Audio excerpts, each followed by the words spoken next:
Hi, I'm Laura, and welcome back to the Tarot Genie, where you receive intuitive answers from the tarot to your burning questions about business, career, creativity, entrepreneurship, personal development, politics, and more.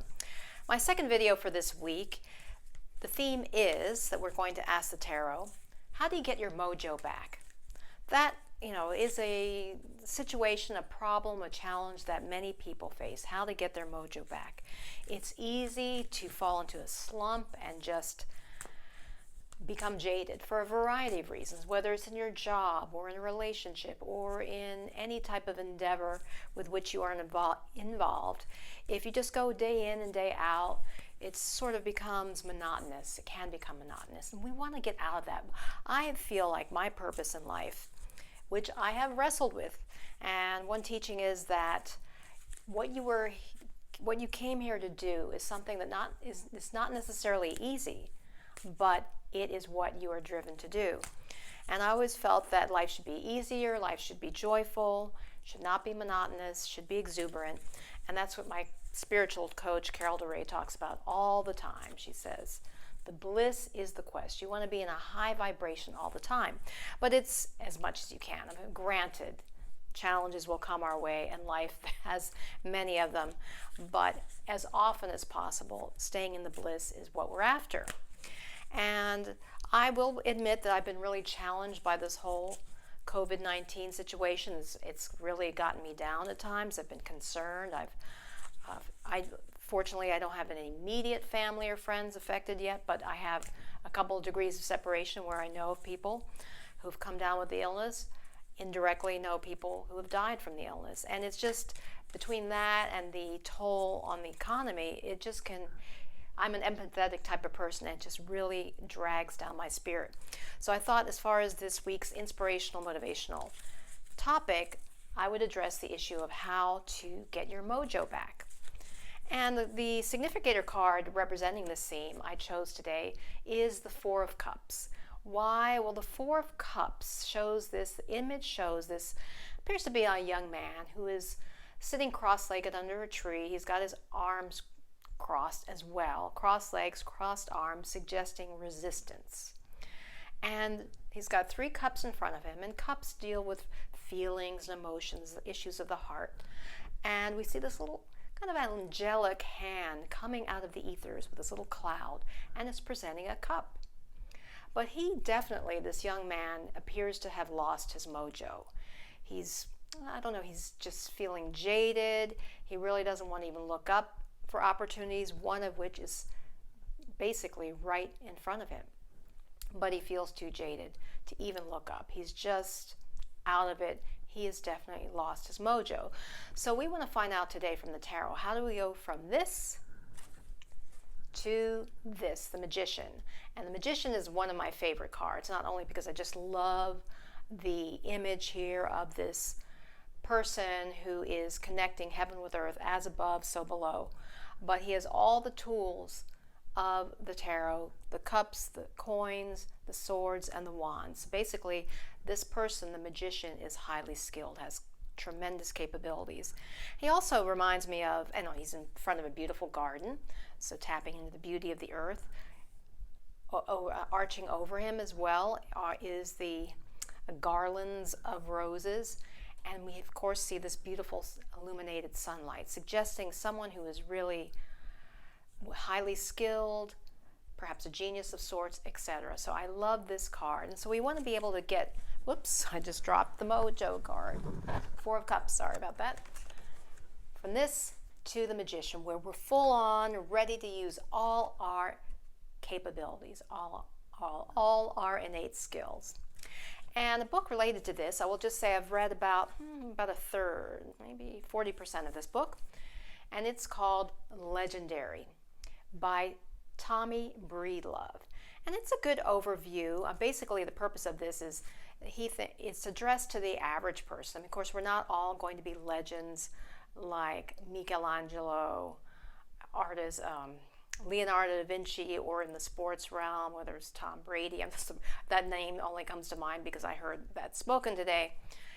But not all of us can be those type of legends. However, we can be a legend in our own life.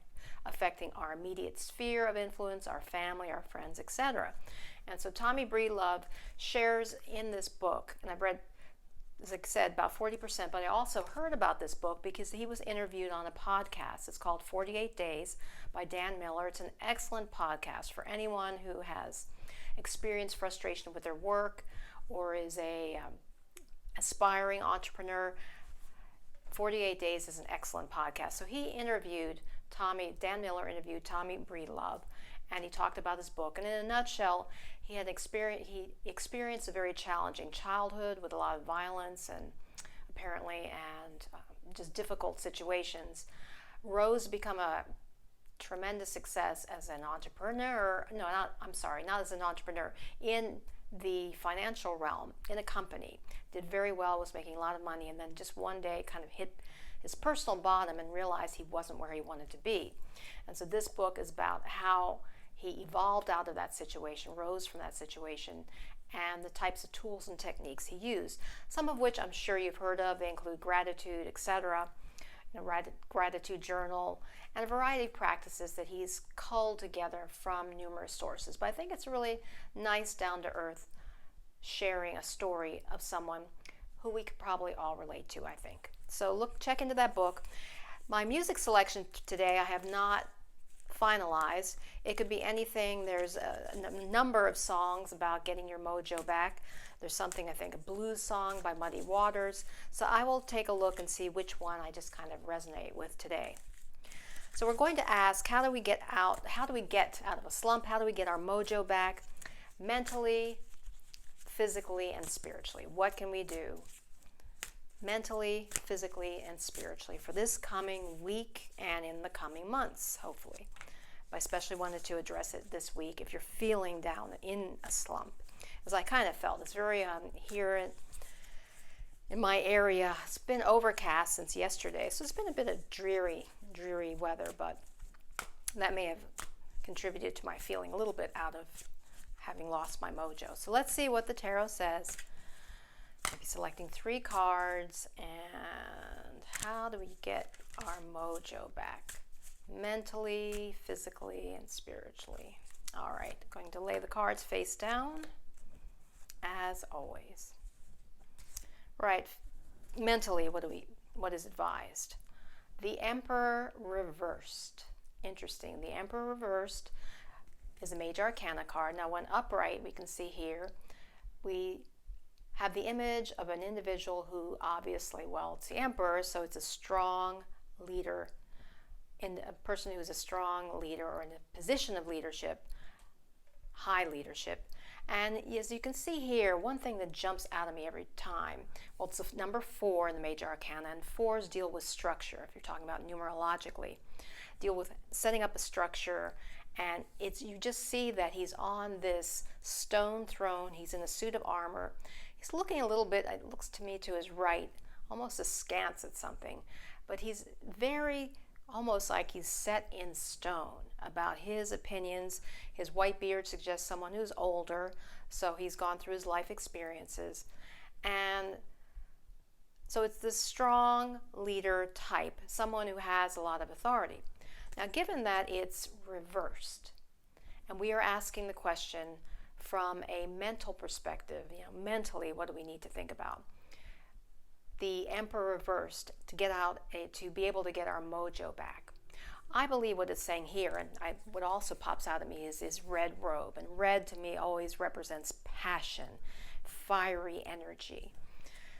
What I see this as saying, advising us, is that to get out of a slump, to regain our mojo, our first step mentally is to recognize our inner authority, to recognize our skills, and basically instill this in a very strong way, as he definitely is a commanding figure. He commands respect, one would say. And look for ways mentally, turn within and examine how your particular skill set, how you really have leadership and authority in a particular area. And that doesn't matter who you are or what you your vocation is, or maybe lack of vocation. It doesn't matter. Whatever things, activities you do in your life, look at where you have special skills and have come from a place of great authority. I think this is step one in today's reading, as the Tarot is advising us to how to get our mojo back, is to respect ourselves. And it starts, as so many of the books, as Lee Miltier, a coach that I've taken classes from, Success is an Inside Job. Getting your mojo back starts inside and recognizing your inner authority, your inner skills. I believe that's what it's saying. Because these ram's head to me represent that power and that strength. And just start with this is step one, is to turn within and realize, look for your skill set, look to where you command some level of authority, no matter how small it is. And physically, what needs to be done to get your mojo back? Well, the Ace of Wands. I love the aces because the aces always represent beginnings, strong beginnings, and especially in the Rider-Waite tarot deck, all the aces have this gigantic divine hand that is coming out of the ethers and out of the clouds and is presenting something. And we're talking about the wands represent fire, passion, purpose, that fire energy. And this is suggesting to me, if we're talking about physically, what do we need to do? Well, the wand itself is very straight up. And I think it can suggest, even posture-wise, you need to stand tall, stand authoritative, be confident in your body, in your physique, and see ways in which you can start growing. Are there new exercise programs or new ways of moving yourself that will boost your fire energy, that'll make you feel more on purpose? Look for something new. That's what this is, Ace of Wands is suggesting to me. Look around, because that's what happens when you lose your mojo, is you get jaded. Things have become monotonous. You're doing the same old, same old. So look physically for maybe there's a new activity. I became all jazzed yesterday. Because I came across some videos on mini trampoline rebounding. I've been doing this for years, since 2004 to be precise. I've had a mini trampoline since 2004. It's a great exercise, but I knew I needed to change up my exercise, because if you keep doing the same movements all the time, you're just not going to grow. You're not going to challenge yourself. And I came across some videos that were new to me, different movements, and I really did feel the workout. And came across a new approach, and that reignited my whole interest in rebounding. And in fact, I'm going to invest in a new one. I have one that dates back to 2004, and I have a different one at my boyfriend's house. It's not really professional grade, so I'm going to invest in a brand new rebounder this week, because I want to get going on these new set of movements. So look for something new that you can do physically. Spiritually, to get your mojo back, not what I would expect. We have here the Ten of Swords. Now this to me is reflecting, spiritually, this is what you feel when you've lost your mojo. That you feel depleted, maybe you feel you've been stabbed in the back. You just kind of feel, it's just all over, the sense of feeling all over. But what is interesting about the Ten of Swords is that the swords relate to thoughts and belief systems and more of that activity of the mind. And spiritually, it's saying, well, you've allowed yourself, through maybe a lot of negative belief systems, to allow yourself to lose your mojo. And what you need to realize is that maybe, yes, you've reached a tipping point and you need to change things up, and you are capable of changing things up. And even though you may have reached your limit in some particular area, or where you feel you've lost your mojo, it's not all over. There's a sunrise right behind there. So just look and focus on the sunrise. And as I said earlier with the Emperor, to turn within and recognize your authority that you have in some area of your life to get that mojo back, and ignite it with passion. And physically, look for some new practices. Carry yourself in a more commanding way. As I think it was years ago when I attended Tony Robbins' seminar, that he also, he talked about movement, and he said emotion is energy in motion, and that you have to move yourself. Once you start moving with vigor, that will stir up your juices. So don't be dismayed, even though spiritually you may have felt depleted. This time, it's suggesting that this cycle something has come to an end, perhaps, but need to focus on the sunrise, and that a new dawn is on the horizon. I hope you found this reading helpful. If you've not already subscribed, please hit the subscribe button and the like button if you enjoyed it. And do remember that I offer private readings. You can find information about those at my website, www.thetarotgenie.com. Until next time, remember, illumine your mind, inspire your life with the tarot.